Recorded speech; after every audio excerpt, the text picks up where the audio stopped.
மத்திய அமைச்சர் நிர்மலா சீதாராமன் சென்னை விமான நிலையத்தில் தற்போது செய்தியாளர்களிடம் பேசி வருகிறார். அதன் நேரடி காட்சிகளை பார்த்து கவர்மெண்ட்ல இருந்து அந்த விவரம் நம்ம வரவழைச்சுக்கிட்டா நல்லது.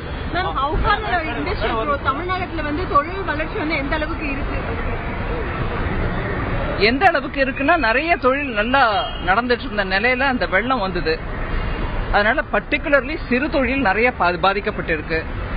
தமிழ்நாட்டோட ஸ்டேட் ஜிடிபி அந்த வெள்ளத்தினால சிறு தொழில்கள் அஃபெக்ட் ஆனதுனால அவங்களுடைய அவுட்புட்னால நெகட்டிவ் அவுட்புட் ஒரு வருஷத்துல வருமா இல்ல அதனால குறைஞ்ச அவுட்புட்னால ஸ்டேட் ஜிஎஸ்டிபி எதனா அஃபெக்ட் ஆகுமான்ற அந்த நிலையில இருக்கிறோம்.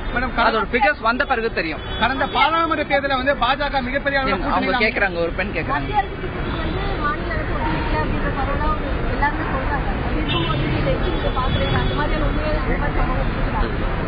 மத்திய அரசு திட்டத்துக்கு மாநில அரசு உதவி பண்ணலன்னு என்னோட டிபார்ட்மெண்ட்டை பொறுத்த வரைக்கும் சென்டர் அண்ட் ஸ்டேட் ஒத்துழைச்சிட்டு தான் இருக்கிறோம். ஆனா இப்ப எலெக்ஷன் வந்த நிலையில ஒரு 3 மாசத்துல இருந்து சில வேலைகள் அப்படியே நிலப்பட்டு இருக்கு.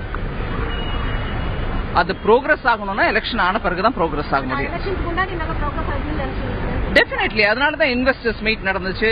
குளோபல் ரேங்கிங் ஸ்டேட்ஸ் ரேங்கிங்ல தமிழ்நாடு ரேங்கிங் கூட இன்க்ளூட் ஆச்சு நல்லபடியா. இப்போ 340 டிஃபரெண்ட் மெஷர்ஸ்ல ஈஸ் ஆஃப் டூயிங் பிசினஸ் கோர்ஸ் சொல்லியிருக்கிறோம்.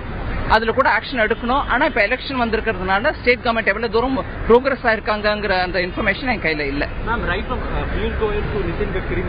எல்லாருமே வந்து Tamil Nadu CM is most inaccessible CM in the country and Tamil Nadu is acting as a state within a state அப்படிங்கற அளவுக்கான கமெண்ட்ஸ் இருக்குனா how do you see from your perspective? எனக்கு தமிழ்நாடு சிஎம் ஆக்சஸபிலிட்டி பற்றி நான் இதுக்கு முன்னாடி நிறைய பேர் கேள்வி கேட்டு இந்த கான்டெக்ட்ல நான் அதுக்கு பதிலும் சொல்லிருக்கிறேன்.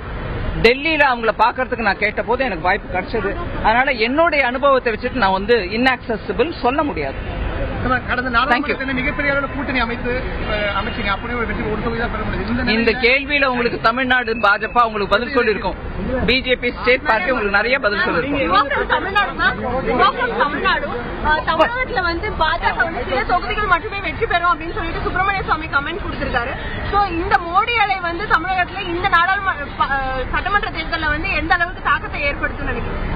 இந்த ஸ்டேட் எலெக்ஷன்ஸ்லயும் நீங்க மோடி அலைய பத்தி தான் என்ன கேள்வி கேட்கறீங்களே தவிர ஸ்டேட் எலெக்ஷன்ஸ்ல ஸ்டேட் கவர்மெண்ட் பெர்ஃபார்மன்ஸ் இங்க இருக்கக்கூடிய ஆப்போசிஷன் பார்ட்டிஸ் இவங்க எல்லாரும் ஒரு பொலிட்டிக்கல் என்வாயர்மெண்ட் கிரியேட் பண்ணுவாங்க. அதை பொறுத்து மக்கள் யார விரும்புறாங்களோ அவங்களுக்கு ஓட்டு கிடைக்கும். இப்ப வந்து நீங்க எனக்கு மோடி அலை அப்படின்னா 2014லயும் மோடி அலையை பத்தி சொன்னீங்க. அதுக்கப்புறமும் திருப்பி மோடி அலையை பத்தி பேசுறீங்க. அவர் சென்ட்ரல் கவர்மெண்ட் நல்லபடியா நடத்திட்டு இருக்காரு. சோ இப்ப நம்ம ஸ்டேட் கவர்மெண்ட் எலெக்ஷனை பத்தி பேச